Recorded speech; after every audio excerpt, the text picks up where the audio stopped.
Hello dears, നമ്മൾ ഇന്നിവിടെ discuss ചെയ്യാൻ പോകുന്നത് 7ാം ക്ലാസ്സിലത്തെ ബേസിക് സയൻസിലെ ആനുവൽ എക്സാമിൻ്റെ ആൻസർ കീ ആണ്. അതായത് നിങ്ങൾക്ക് ഇന്ന് നടന്നിട്ടുള്ള ബേസിക് സയൻസിൻ്റെ ആൻസർ കീ ആണ് നമ്മൾ ഡിസ്കസ് ചെയ്യാൻ പോകുന്നത്.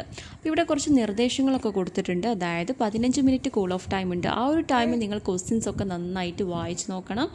അതുപോലെ തന്നെ ഈ ഒരു ക്വസ്റ്റ്യൻ പേപ്പറിൽ ആകെ 8 പ്രവർത്തനങ്ങളാണുള്ളത്. അതിൽ ഏതെങ്കിലും അറിയാവുന്ന 6 പ്രവർത്തനങ്ങൾക്ക് നിങ്ങൾ ഉത്തരം എഴുതിയാൽ മതി. ഓക്കെ, അപ്പോൾ ഇവിടെ ഓരോ ആക്ടിവിറ്റിക്കും 5 മാർക്ക് വീതമാണ് ഉണ്ടാവുക. അതുകൊണ്ട് തന്നെ ഈ ഒരു ചോദ്യപേപ്പർ എന്ന് പറയുന്നത് 30 മാർക്കിനാണ് ഒട്ടാകെയുള്ളത്. ഓക്കെ, അപ്പോൾ ഇത്രയും കാര്യങ്ങൾ നിങ്ങൾ ശ്രദ്ധിച്ചിട്ടുണ്ടാവും എന്ന് വിചാരിക്കുന്നു. ഇനി നമുക്ക് നേരെ പ്രവർത്തനം 1 പോകാം. അപ്പോൾ പ്രവർത്തനം 1 ചോദ്യമാണ്, എൻ്റെ പ്രദേശത്തെ മലിനീകരണ പ്രശ്നങ്ങൾ എന്ന വിഷയവുമായി ബന്ധപ്പെട്ട ഒരു കുട്ടി ചെയ്ത അന്വേഷണ പ്രൊജക്റ്റിൽ ഉൾപ്പെടുത്തേണ്ടത് മണ്ണ്, ജലം, വായു എന്നീ 3 മേഖലകളുടെ മലിനീകരണത്തെ സംബന്ധിച്ചാണ്. അപ്പോൾ അത് ബേസ് ചെയ്തിട്ടുള്ള ചോദ്യമാണ്. ഓരോ മേഖലയുമായി ബന്ധപ്പെട്ട് ഈ പ്രൊജക്റ്റ് തയ്യാറാക്കുന്നതിന് ഗൃഹസന്ദർശന സമയത്ത് കുട്ടി ചോദിക്കാവുന്ന ഓരോ ചോദ്യങ്ങൾ എഴുതുക എന്നാണ്. ഓക്കെ, അപ്പോൾ ഇവിടെ നിങ്ങൾ ഉത്തരമായിട്ട് എഴുതേണ്ടത് വായു, ജലം, മണ്ണ് ഇതുമായിട്ട് ബന്ധപ്പെട്ടിട്ട് മലിനീകരണത്തെ കുറിച്ചുള്ള ചോദ്യങ്ങളാണ്. 3 ചോദ്യങ്ങളാണ് ഇവിടെ നിങ്ങൾ എഴുതേണ്ടത്. അവിടെ ഉത്തരം കൊടുത്ത് നോക്കിക്കേ. CFL ലാബുകൾ, പ്ലാസ്റ്റിക് കവറുകൾ, ടെലിവിഷനുകൾ, കമ്പ്യൂട്ടർ എന്നിവ മണ്ണിലേക്ക് വലിച്ചെറിയാറുണ്ടോ? പിന്നെ രണ്ടാമത്തെ ചോദ്യം എന്താണ്? ജലാശയങ്ങളിലേക്ക് പ്ലാസ്റ്റിക് ഉൽപ്പന്നങ്ങൾ, മലിനജലം, കീടനാശിനികൾ എന്നിവ എത്തുന്നുണ്ടോ? മൂന്നാമത്തെ ചോദ്യം, തുറസായ സ്ഥലത്ത് മാലിന്യങ്ങൾ കത്തിക്കുന്നുണ്ടോ?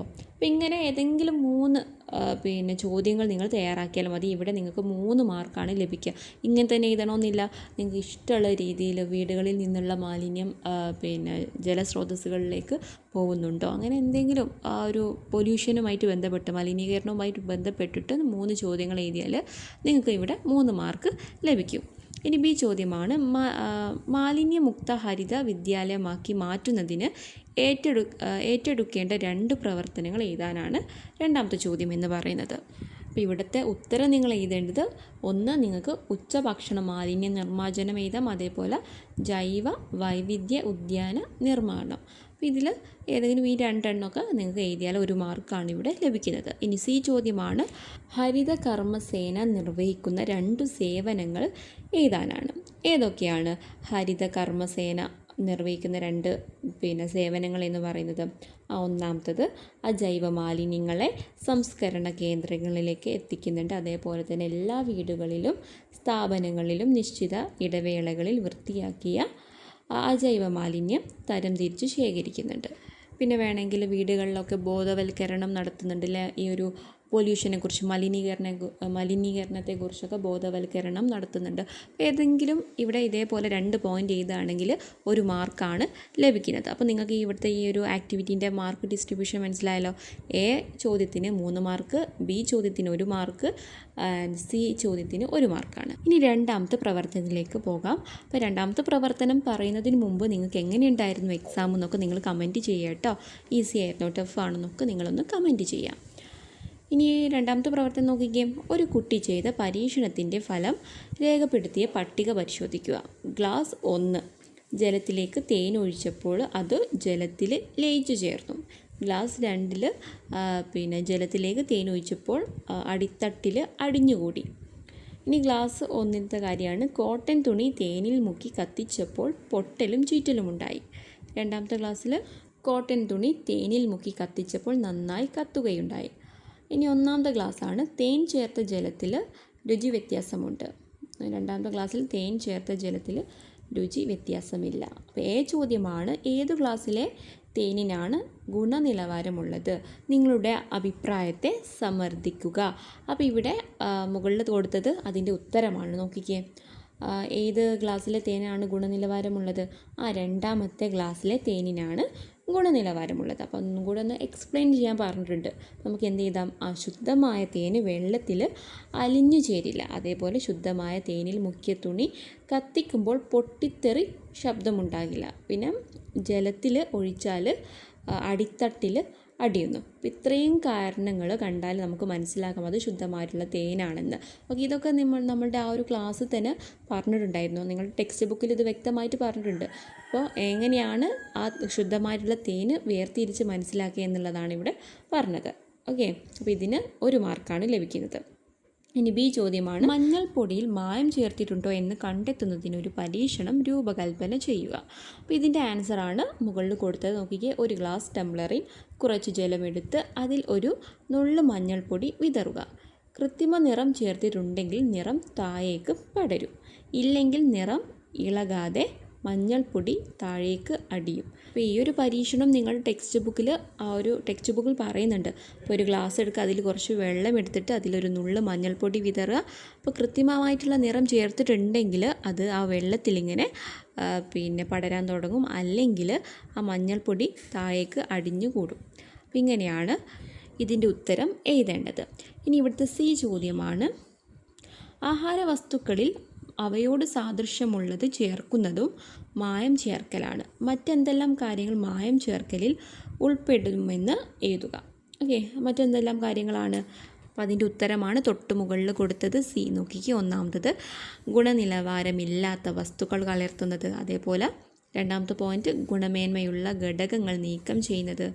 പിന്നെ മൂന്നാമത്തെ പോയിൻറ്റ് ഗുണനിലവാരമുണ്ടെന്ന് തോന്നിപ്പിക്കാൻ അനധികൃതമായിട്ട് നിറങ്ങൾ ചേർക്കുന്നത്. ഇതിലേതെങ്കിലും 2 പോയിൻ്റ് എഴുതുകയാണെങ്കിൽ നിങ്ങൾക്ക് ഇവിടെ മാർക്ക് ലഭിക്കും, 1 മാർക്കാണ് ലഭിക്കുന്നത്. ഓക്കെ, ഇനി മൂന്നാമത്തെ പ്രവർത്തനമാണ് പട്ടിക പരിശോധിക്കുക. അപ്പോൾ വസ്തു ABCD എന്ന് കൊടുത്തിട്ടുണ്ട്. പിന്നെ അതിൽ ആസിഡിലെ നിറം തന്നിട്ടുണ്ട്. എയിലുള്ളത് ഇളം പിങ്കാണ്. ആൽക്കലിയിലെ നിറം എന്ന് പറയുന്നത് ഇളം മഞ്ഞയാണ്. പിന്നെ ബി ആൽക്കലിയല്ല, ബേസ് ആണ് കേട്ടോ, ബേസിലെ നിറം. ഓക്കെ, ഇനി ബിയിൽ ആസിഡിലെ നിറമില്ല, ആൽക്കലിയിലാണെങ്കിൽ അല്ലെങ്കിൽ ബേസിലാണെങ്കിൽ പിങ്ക് നിറം. പിന്നെ സിയിൽ അവിടെ ആസിഡിൽ ചുവപ്പ് നിറമാണ്, ബേസിൽ നീല നിറം. ഡിയിൽ ആസിഡിൽ ചുവപ്പ് നിറം, ബേസിൽ നീല നിറം. ഓക്കെ, അപ്പോൾ ഇവിടുത്തെ എ ചോദ്യമാണ്, മുകളിൽ കൊടുത്തിരിക്കുന്ന ABCD എന്നിവ സൂചകങ്ങളായി ഉപയോഗിക്കുന്നു. അവ ഏതെന്ന് പട്ടിക പരിശോധിച്ച് എഴുതുക. അപ്പോൾ ഇവിടെ ഈ ഒരു പട്ടികയിൽ ABCD എന്ന് കൊടുത്തത് സൂചകങ്ങളാണ്. നിങ്ങൾ എന്താ ചെയ്യേണ്ടത്? ആസിഡിൻ്റെയും അതേപോലെ ബേസിൻ്റെയും നിറം മനസ്സിലാക്കിയിട്ട് അത് ഏതൊക്കെ സൂചകങ്ങളാണെന്ന് കണ്ടെത്താനാണ് പറഞ്ഞത്. അപ്പോൾ ആദ്യത്തേതിൽ നോക്കിക്കേ, ആസിഡിൽ നിറം ഇളം പിങ്ക് നിറമായിട്ട് മാറുന്നുണ്ട്, പക്ഷേങ്കിൽ ആൽക്കലിയിൽ ഇളം മഞ്ഞ നിറമാണ്. അപ്പോൾ അതേതായിരിക്കും? മീഥൈൽ ഓറഞ്ച് ആയിരിക്കും. എ എന്ന് പറയുന്നത് മീഥൈൽ ഓറഞ്ച് ആയിരിക്കും. എന്നാൽ രണ്ടാമത്തെ ബി എന്ന് പറയുന്നത് ആസിഡിലെ നിറം എന്ന് പറയുന്നത് നിറമില്ല, ആൽക്കലിയിലെ നിറം എന്ന് പറയുന്നത് പിങ്കാണ്.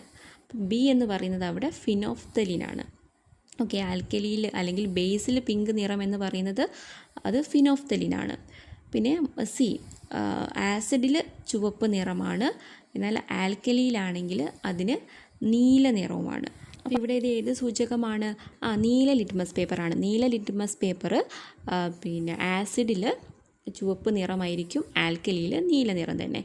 പക്ഷെങ്കിൽ ഡി അവിടെ ചെറിയൊരു മിസ്റ്റേക്ക് പറ്റിയിട്ടുണ്ട്. ആസിഡിലെ നിറം എന്ന് പറയുന്നത് നീല കൊടുക്കണമായിരുന്നു, ബേസിലെ നിറം എന്ന് പറയുന്നത് ചുവപ്പും കൊടുക്കണമായിരുന്നു. അത് അങ്ങോട്ടും ഇങ്ങോട്ടും മാറിപ്പോയതാണ്. ഓക്കെ, അപ്പോൾ അതിൽ വരുന്നത് ചുവന്ന ലിറ്റ്മസ് പേപ്പർ എന്നാണ് അവിടെ കൊടുക്കേണ്ടത്. ഓക്കെ, അപ്പോൾ ഇങ്ങനെയാണ് ഇവിടുത്തെ ആൻസർ വരുന്നത്. ഓക്കെ, അപ്പോൾ മനസ്സിലായല്ലോ.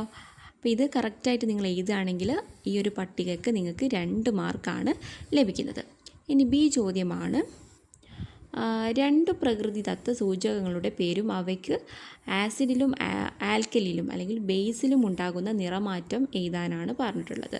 അപ്പോൾ എന്താണ് ഇവിടെ ആൽക്കലി എന്ന് ഉദ്ദേശിച്ച ബേസ് ആട്ടോ. ബി നിങ്ങൾക്ക് അവിടെ പറയാം മഞ്ഞൾ ആസിഡിലാണെങ്കിൽ മഞ്ഞ നിറവും ആൽക്കലിയിലാണെങ്കിൽ ചുവപ്പ് നിറവുമായിരിക്കും. പിന്നെ നമുക്ക് ചെമ്പരത്തി പേപ്പർ പറയാം. ചെമ്പരത്തി പേപ്പർ ആസിഡിൽ ചുവപ്പ് നിറവും ആൽക്കലിയിലാണെങ്കിൽ നീല നിറം അല്ലെങ്കിൽ നിറവ്യത്യാസം ഉണ്ടാകില്ല. ഇനി നിങ്ങൾക്ക് വേണമെങ്കിൽ പതിമുഖത്തിൻ്റെ വെള്ളം, ഓക്കെ, അതൊക്കെ അവിടെ നിങ്ങൾക്ക് എഴുതാവുന്നതാണ്. അപ്പോൾ ഏതെങ്കിലും നിങ്ങൾ അങ്ങനെ എഴുതുകയാണെങ്കിൽ ഇവിടെ 2 മാർക്കാണ് നിങ്ങൾക്ക് ലഭിക്കുന്നത്. ഏതെങ്കിലും 2 നമ്മളുടെ പ്രകൃതിദത്ത സൂചകങ്ങളുടെ പേരും അവയ്ക്ക് ഉണ്ടാകുന്ന വ്യത്യാസം നിറവ്യത്യാസം എഴുതുകയാണെങ്കിൽ 2 മാർക്ക് ലഭിക്കും. ഇനി സി ചോദ്യമാണ്, തൈരിൽ കാണുന്ന ബാക്ടീരിയ ഏത്? ഓപ്ഷൻ കൊടുത്തിട്ടുണ്ട്.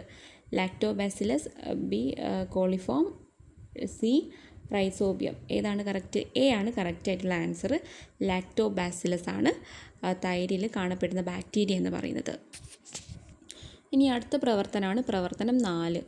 ലോക ഭക്ഷ്യദിനത്തോടനുബന്ധിച്ച് ആരോഗ്യവകുപ്പ് നൽകിയ സന്ദേശമാണ് താഴെ കൊടുത്തിരിക്കുന്നത്. വൃത്തിയുള്ളതും സുരക്ഷിതവും ആരോഗ്യകരവുമായ ഭക്ഷണം എല്ലാവരുടെയും അവകാശമാണ്. ശുചിത്വമാണ് ഏറ്റവും പ്രധാനം. ആഹാരം വിളമ്പുന്നതിനും കഴിക്കുന്നതിനും മുമ്പ് സോപ്പ് ഉപയോഗിച്ച് കഴുകണം. ഇനി ഇവിടുത്തെ ചോദ്യമാണ്, ശുചിത്വവുമായി ബന്ധപ്പെട്ട് നൽകാൻ സാധ്യതയുള്ള മറ്റ് ഏതെങ്കിലും 4 നിർദ്ദേശങ്ങൾ ഏതാനാണ് പറഞ്ഞിട്ടുള്ളത്. അപ്പോൾ ഇവിടുത്തെ ആൻസറായിട്ട് നമുക്ക് പറയാം, പാചകം ചെയ്യുന്നതിന് ശേഷം ആഹാരം അടച്ചു വെക്കുക. രണ്ടാമത്തെ പോയിന്റ്, ശുദ്ധമായ ജലമായിരിക്കണം പാചകത്തിന് ഉപയോഗിക്കേണ്ടത്. മൂന്നാമത്തെ പോയിന്റ്, ഭക്ഷ്യവസ്തുക്കൾ അടച്ചു സൂക്ഷിക്കണം. നാലാമത്തെ പോയിന്റ്, പഴം, പച്ചക്കറി, മത്സ്യം, മാംസം തുടങ്ങിയവ കഴുകിയാണ് ഉപയോഗിക്കേണ്ടത്. അപ്പോൾ ഇതിൽ നിങ്ങൾ ഏതെങ്കിലും നല്ല പോയിന്റുകൾ എടുത്ത് എഴുതുകയാണെങ്കിൽ നിങ്ങൾക്ക് ഇവിടെ 2 മാർക്കാണ് ലഭിക്കുന്നത്. ഇനി ഇവിടുത്തെ ബി ചോദ്യമാണ്, പാല് കേടുകൂടാതെ സൂക്ഷിക്കുന്ന ശാസ്ത്രീയ രീതിയുടെ പേരെന്ത്? വിശദീകരിക്കാനാണ്. നമ്മൾ കുറേ പ്രാവശ്യം പറഞ്ഞതാണ്, പാല് കേടുകൂടാതെ സൂക്ഷിക്കുന്ന ആ ശാസ്ത്രീയ രീതിൻ്റെ പേരാണ് പാസ്ചറൈസേഷൻ എന്ന് പറയും. അതെങ്ങനെയാണെന്ന് എക്സ്പ്ലെയിൻ ചെയ്യാൻ പറഞ്ഞിട്ടുണ്ട്. അതായത് പാല് 70 ഡിഗ്രി സെൽഷ്യസിൽ അത് നന്നായിട്ട് ചൂടാക്കിയതിന് ശേഷം ഒരു 30 സെക്കൻഡ് വരെ ചൂടാക്കിയതിന് ശേഷം 10 ഡിഗ്രി സെൽഷ്യസിലേക്ക് പെട്ടെന്ന് തന്നെ തണുപ്പിക്കുന്ന രീതിയാണ് പാസ്ചറൈസേഷൻ എന്ന് പറയുന്നത്. ഇത്ര എഴുതിയാൽ മതി. ഇത്ര എഴുതിയാൽ നിങ്ങൾക്ക് 2 മാർക്ക് അവിടെ ലഭിക്കും കേട്ടോ.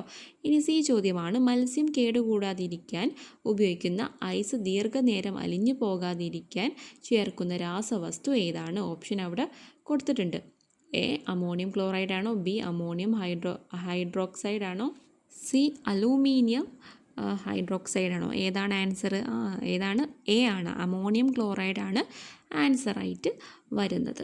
ഓക്കെ, അപ്പോൾ ഇതിന് 1 മാർക്കുമാണ് ലഭിക്കുന്നത്. ഇനി അടുത്ത ആക്ടിവിറ്റിയാണ്, അല്ലെങ്കിൽ പ്രവർത്തനം 5 നോക്കാം. അപ്പോൾ ഇവിടുത്തെ ചോദ്യമാണ്, മനുഷ്യരിലെ വ്യത്യസ്ത ഇനം പല്ലുകളാണ് ഉളിപ്പല്ല്, കോമ്പല്ല്, ചർവണകം, അഗ്രചർവണകം.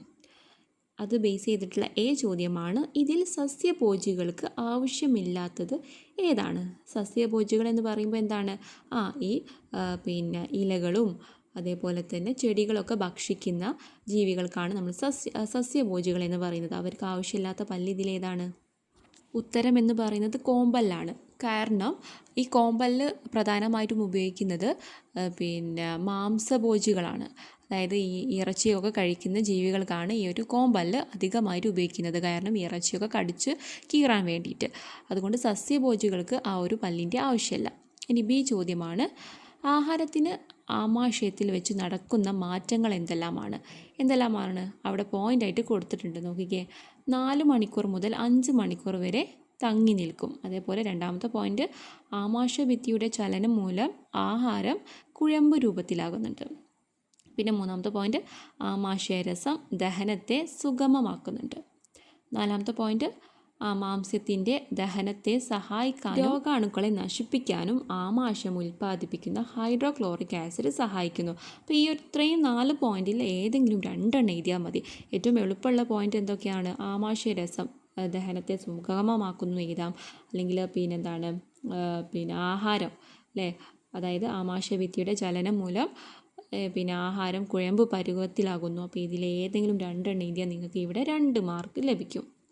ഇനി സി ചോദ്യമാണ്, ചെറുകുടലിൻ്റെ ആദ്യ ഭാഗത്തു വെച്ച് ഭാഗികമായി ദഹിച്ച ആഹാരവുമായി കലരുന്ന ദഹനരസങ്ങൾ ഏവ?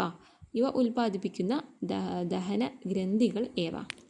അപ്പോൾ ഇവിടുത്തെ ആദ്യത്തെ ചോദ്യമായിട്ടുള്ള ഈ ഒരു ചോദ്യത്തിൽ, സി ചോദ്യത്തിൽ 2 ചോദ്യങ്ങളുണ്ട്. ചെറുകുടലിൻ്റെ ആദ്യ ഭാഗത്ത് വെച്ച് ഭാഗികമായി ദഹിച്ച ആഹാരവുമായി കലരുന്ന ദഹനരസങ്ങൾ ഏവ എന്ന് ചോദിച്ചിട്ടുണ്ട്. അപ്പോൾ അതിൻ്റെ ആൻസർ കരൾ അല്ലേ. കരളിൽ നിന്ന് ഉൽപ്പാദിപ്പിക്കുന്ന ദഹനരസമാണ് പിത്തരസം എന്ന് പറയുന്നത്. ഇംഗ്ലീഷിൽ ലിവർ, അതേപോലെ അതിൽ ലിവർ പ്രൊഡ്യൂസ് ചെയ്യുന്നത് പിത്തരസം അല്ലെങ്കിൽ ബൈൽ എന്ന് പറയും. ഓക്കെ, അതിനൊരു മാർക്കാണ്. ഇനി രണ്ടാമത്തെ ചോദ്യം എന്തായിരുന്നു അവിടെ? ഇവ ഉൽപ്പാദിപ്പിക്കുന്ന ദഹന ഗ്രന്ഥികൾ ഏവ എന്ന് ചോദിച്ചിട്ടുണ്ട്. അപ്പോൾ അതിൻ്റെ ഉത്തരമാണ് ആഗ്നേയ ഗ്രന്ഥി, അതേപോലെ ആഗ്നേയ രസം. അപ്പോൾ അതിന് ഇംഗ്ലീഷ് പാങ്ക്രിയാസ്, പാങ്ക്രിയാറ്റിക് ജ്യൂസ്. ഇനി അടുത്ത പ്രവർത്തനമാണ് പ്രവർത്തനം 6. ഒരു കുട്ടിയുടെ സ്റ്റീൽ ചോറ്റുപാത്രം മുറുകി അടഞ്ഞുപോയി. ടീച്ചറിൻ്റെ സഹായത്തോടെ പാത്രത്തിൻ്റെ അടപ്പ് ചൂടാക്കി തുറന്നു. അപ്പോൾ ഇവിടെ ചോദ്യമാണ്, ഖരവസ്തുക്കളിലെ താപവുമായി ബന്ധപ്പെട്ട ഏതു പ്രത്യേകതയാണ് ഇവിടെ പ്രയോജനപ്പെടുത്തിയത്? അപ്പോൾ ഇവിടുത്തെ ഉത്തരമാണ് താപം ലഭിക്കുമ്പോൾ ഖരവസ്തുക്കൾ വികസിക്കുന്നു. അതിൻ്റെ ഉദാഹരണമൊക്കെ നിങ്ങൾ പഠിച്ചതായിരിക്കും അല്ലേ. നമ്മൾ ചൂടാക്കുമ്പോൾ അതൊന്ന് വികസിക്കാൻ തുടങ്ങും, ഖരവസ്തുക്കളൊക്കെ വികസിക്കാൻ തുടങ്ങും. തണുക്കുമ്പോൾ സങ്കോചിക്കുകയും ചെയ്യും. ഓക്കെ, ഇനി ബി ചോദ്യമാണ്. അപ്പോൾ എ ചോദ്യത്തിന് അവിടെ 1 മാർക്കാണ് ലഭിക്കുന്നത്. ഇനി ബി ചോദ്യമാണ്. ദ്രാവകം, വാതകം എന്നീ അവസ്ഥകളിൽ താപവുമായി ബന്ധപ്പെട്ട് ചോറ്റുപാത്രത്തിൽ സംഭവിച്ചതുപോലുള്ള ഓരോ സന്ദർഭം എഴുതുക. അപ്പോൾ നമ്മൾ ദ്രാവകത്തിലും എഴുതണം, വാതകത്തിലും ഓരോരോ ഉദാഹരണം വീതം എഴുതിയാൽ മതി. അപ്പോൾ ഒന്നാമത്തത് ബി അവിടെ നോക്കിക്കേ. മെർക്കുറി എന്ന ദ്രാവകം വികസിക്കുന്നതാണ് തെർമോമീറ്ററിൽ പ്രയോജനപ്പെടുത്തിയിരിക്കുന്നത്.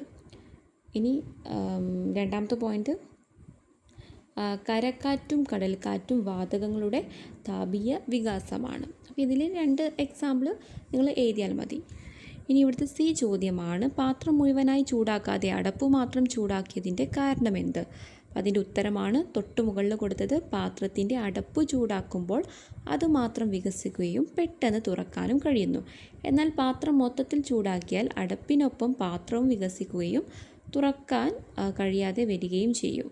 ഓക്കെ, അപ്പോൾ ഖരപദാർത്ഥങ്ങളിലെ താപീയ വികാസമാണ് ഇതിനു കാരണം. അപ്പോൾ ഇങ്ങനെ ഏതാണെങ്കിൽ ഇതിന് 2 മാർക്കാണ് ലഭിക്കുന്നത്. നിങ്ങൾക്ക് മനസ്സിലായാലോ എന്തുകൊണ്ടാണെന്ന്. നമ്മൾ പാത്രത്തിൻ്റെ അടപ്പ് മാത്രം ചൂടാക്കുകയാണെങ്കിൽ അത് പെട്ടെന്ന് വികസിച്ച് നമുക്ക് എളുപ്പത്തിൽ തുറക്കാൻ പറ്റും. പക്ഷേ നമ്മൾ ഈ ഒരു ചോറ്റുപാത്രം മുഴുവനാണ് ചൂടാക്കുന്നതെങ്കിൽ അത് മുഴുവനായിട്ടാണ് വികസിക്കുന്നത്. അതുകൊണ്ട് അവിടെ ആ ടൈറ്റ് അവിടെ നിലനിൽക്കുകയാണ് ചെയ്യുന്നത്. ഇനി പ്രവർത്തനം എ നോക്കാം. അപ്പോൾ ഇവിടെ പ്രവർത്തനം എയിൽ കുറച്ച് ചിത്രങ്ങൾ തന്നിട്ടുണ്ട്. അതായത് വൃക്കൻ്റെ ചിത്രമുണ്ട്, ത്വക്കിൻ്റെതുണ്ട്, ശ്വാസകോശത്തിൻ്റെ ഉണ്ട്, അതേപോലെ കരളിൻ്റെ ചിത്രങ്ങളൊക്കെ തന്നിട്ടുണ്ട്. ചിത്രങ്ങൾ പരിശോധിച്ചല്ലോ. വിസർജനവുമായി ബന്ധപ്പെട്ട് ഈ അവയവങ്ങൾ നിർവഹിക്കുന്ന ധർമ്മം ഏത്? പട്ടിക പൂർത്തിയാക്കാനാണ്. അപ്പോൾ ഇവിടെ ഈ ഒരു പട്ടിക പൂർത്തിയാക്കാനാണ് പറഞ്ഞത്. ആദ്യത്തെ അവയവത്തിൻ്റെ പേരാണ് വൃക്ക അല്ലേ. വിസർജനവുമായി ബന്ധപ്പെട്ട ധർമ്മം എന്താണ്? ആ ഒരു വൃക്ക ചെയ്യുന്നത് എന്താണ്? ഏത് വിസർജനമാണ് അതിലൂടെ ഒഴിവാക്കുന്നത്? മൂത്രമാണ് അല്ലേ. അപ്പോൾ എ മൂത്രം. ഇനി രണ്ടാമത്തത് വിയർപ്പെന്ന് കൊടുത്തിട്ടുണ്ട്. അതിലേത് അവയവമാണ് വിയർപ്പ് ഒഴിവാക്കുന്നത്? ഏത് അവയവമാണ്? ത്വക്കാണ്. ഇനി മൂന്നാമത്തത് ശ്വാസകോശം അവിടെ കൊടുത്തിട്ടുണ്ട്. വിസർജനവുമായി ബന്ധപ്പെട്ട ധർമ്മത്തിൽ വരുന്നത് സി കാർബൺ ഡൈ ഓക്സൈഡ് ആണ്. ഇനി 4 കരള് പിന്നെ ഡി വരുന്നത് യൂറിയാണ്. വിസർജനം കരളിൽ നിന്ന് ഒഴിവാക്കപ്പെടുന്നത് എന്താണ്?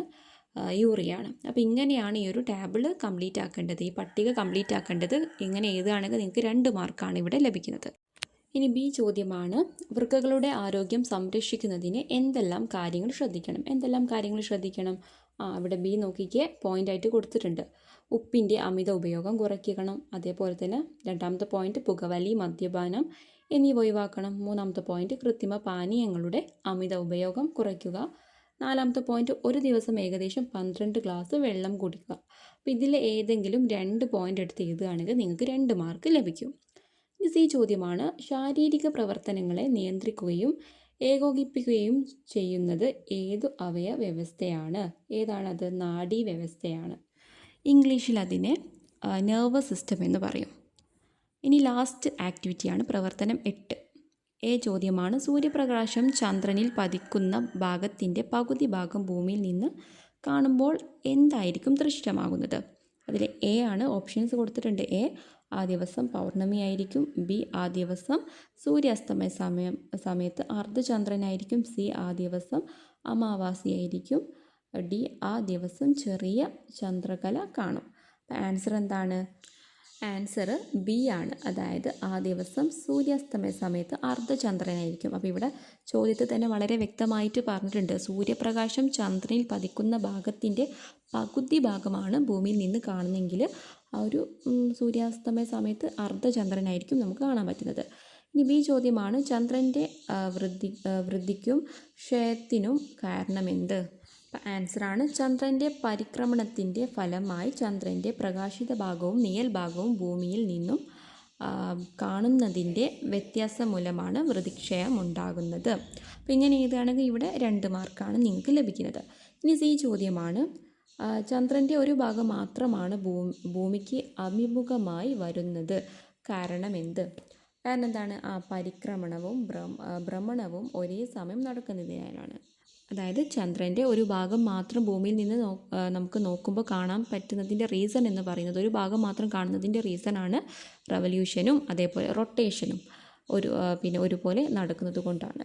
ഓക്കെ, അപ്പോൾ ഇത്രയേ ഉള്ളൂ ഈ ഒരു ചോദ്യങ്ങൾ എന്ന് പറയുന്നത്. ടെക്സ്റ്റ് ബുക്ക് ബേസ് ചെയ്തിട്ട് തന്നെയാണ് ചോദ്യങ്ങളൊക്കെ ചോദിച്ചത്. കുഴപ്പമില്ലാത്ത ക്വസ്റ്റ്യൻസും ഒക്കെയാണ്. ഓക്കെ, അപ്പോൾ നിങ്ങൾക്ക് എങ്ങനെ ഉണ്ടായിരുന്നു? നിങ്ങൾ കമൻറ്റ് ചെയ്യുക. ടഫായിരുന്നോ ഈസി ആണെന്നൊക്കെ എന്താണെന്ന് വെച്ചാൽ നിങ്ങൾ പറയാം കേട്ടോ. അപ്പോൾ ഇത്രയേ ഉള്ളൂ. എൻ്റെ ചാനൽ ആദ്യമായിട്ടാണ് കാണുന്നതെങ്കിൽ ലൈക്ക് ചെയ്യണം, ഷെയർ ചെയ്യണം, അതേപോലെ തന്നെ സബ്സ്ക്രൈബും ചെയ്യണം. താങ്ക്